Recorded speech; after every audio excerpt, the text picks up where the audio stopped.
2026चा जून महिना उलटत आला तरी छत्रपती संभाजीनगर जिल्ह्यात पावसाचा एक थेंबही नाही। शेतमशागतीची कामे रखडली आहेत,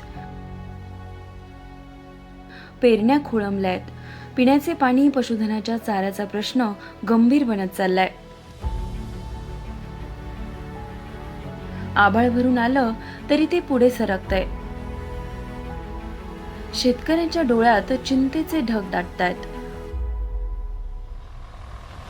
दुपारच्या रणरणत्या उन्हात ट्रॅक्टरने फक्त नांगरणी मोगडणी सुरू असल्याचं चित्र आहे।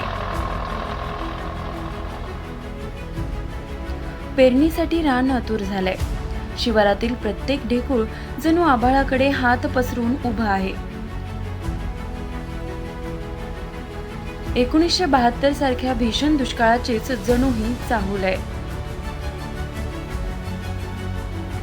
ही परिस्थिती का ओढावलीये? यामागे जागतिक हवामानातील बदल आणि प्रशांत महासागरातील एल निनो सदृश उष्ण परिस्थितीचा प्रभाव असल्याचं हवामान तज्ञांचं मत आहे।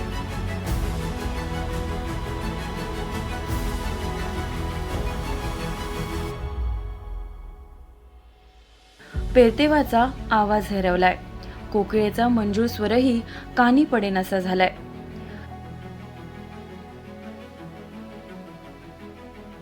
लघु मध्यम प्रकल्पातील जलसाठा वेगाने घटतोय। तलावाचं पात्र कोरडं पडतंय।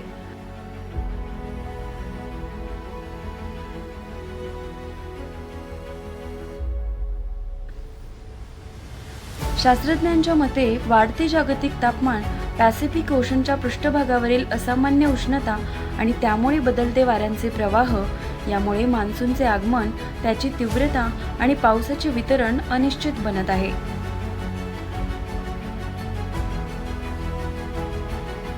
सुपर एल निनोच्या परिणामांची छाया जागतिक हवामान व्यवस्थेवर दिसून येत आहे।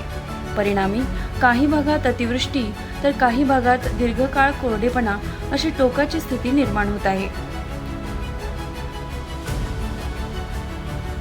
छत्रपती संभाजीनगरसह मराठवाड्यात जूनचा बहुतांश काळ उलटूनही पाऊस न पडणे ही याच बदलत्या हवामान चक्राची एक गंभीर झलक मानली जात आहे।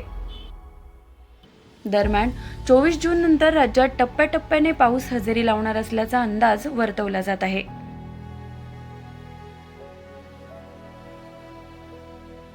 यंदा किमान जूनच्या अखेरीस तरी पावसाने हजेरी लावावी अशी शेतकऱ्यांना आशा आहे।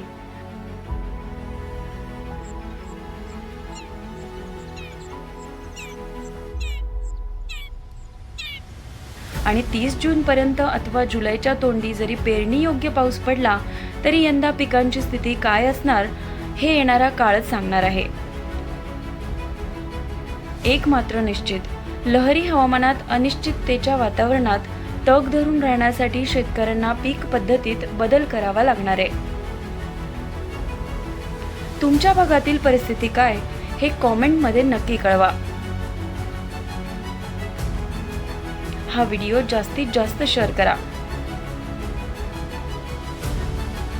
कृषी विषयक महत्त्वाचे अपडेट्स जाणून घेण्यासाठी आमच्या नॉर्दर्न लाईट्स चॅनलला सबस्क्राइब करायला विसरू नका।